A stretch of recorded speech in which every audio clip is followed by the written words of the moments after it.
Bore కొడుతుందని చెప్పి food shop చూస్తుంది. కానీ ఫుడ్ షాప్ చూస్తే నా ఆకలి ఇంక ఎక్కువ అవుతుంది. సరే కిచెన్లో అడుగుదాం ఎట్లా తిన్నట్టు ఏమైనా స్పెషల్ ఐటమ్ తెచ్చుకున్నామని ఇట్లా కిచెన్లోకి వెళ్ళిందో నేను మా అమ్మకి నా మనసులో మాట తెలుసుకున్నట్టుంది. బిర్యానీ చేస్తుంది నా కోసం. సరే ఏం బిర్యానీ చేసిన మమ్మీ అని అడిగితే సింపుల్ చికెన్ బిర్యానీ చేస్తుందంట. సరే బాస్మతి లేదు ఇంట్లో ఏం లేదు కానీ చికెన్ బిర్యానీ చేస్తుందంట. మరి ఎట్లా సింపుల్గా చేసామో మనం కూడా చూసేద్దాం రండి.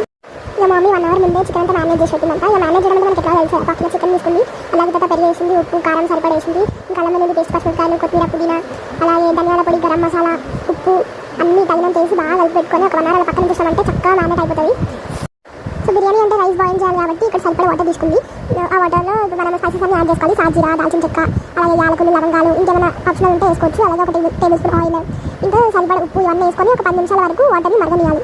మరిగేలోపు పక్కన ఒక గిన్నెలో 1 టీ స్పూన్ ఆయిల్ వేసుకొని అందులో 1 టీ స్పూన్ సాజీరా, అలాగే కట్ చేసి పెట్టుకున్న ఉల్లిపాయ ముక్కలు, అలాగే 2-3 పచ్చిమిరపకాయలు వేసుకొని మనం ముందుగా మ్యారినేట్ చేసి పెట్టుకున్న చికెన్ కూడా యాడ్ చేసుకోవాలి. సో మొత్తం అంతా ఒకసారి కలిసినట్టు కలుపుకొని ఒక 10 నిమిషాల వరకు లో ఫ్లేమ్లో మనం ఈ చికెన్ అనేది కుక్ చేసుకోవాలి. మరిగిన వాటర్లో మనం నానబెట్టుకున్న బిర్యానీ యాడ్ చేసుకోవాలి. సో ఈ బిర్యానీ మాత్రం మనం మీడియం ఫ్లేమ్లో 70% వరకు కుక్ అయ్యేంత వరకు కుక్ చేసుకోవాలన్నమాట. 10 నిమిషాల తర్వాత మూత తీసి చూసి చికెన్ కూడా కుక్ అయిపోయిందన్నమాట. చూసారు ఆయిల్ ఎలా తేలుతుందో. సో మనకి ఆ 70% ఉడికిన బిర్యానీ కూడా ఇప్పుడు మనం లేయర్స్గా చికెన్ పైన అనేది యాడ్ చేసుకోవాలి. సో మొత్తం అంతా మనం చక్కగా బిర్యానీని చికెన్లో యాడ్ చేసుకొని పెట్టేసుకోవాలి. మేము అయితే ఇక్కడ కొత్తిమీర యాడ్ చేస్తున్నాము. మీరు ఇంకా ఆప్షనల్గా గీ లేదంటే ఫ్రైడ్ ఆనియన్స్ కూడా యాడ్ చేసుకోవచ్చు. ఇప్పుడు మనం దీన్ని ఒక 10 నిమిషాల వరకు మీడియం ఫ్లేమ్లో పెట్టుకొని దానికి ఇచ్చేసామంటే మనకి సింపుల్ చికెన్ బిర్యానీ అనేది రెడీ అయిపోతుంది. ఇక బిర్యానీ అయితే రెడీ అయిపోయింది. ఇక మూత జంగానే వాసనకు నోరు ఊరుతుంది. ఇక మంచిగా కుక్ అయింది బిర్యానీ అయితే. ముక్కలు కూడా మంచిగా ఉడికినాయి. సో మొత్తానికి సింపుల్ చికెన్ బిర్యానీ అయితే మమ్మీ చేసి పెట్టింది.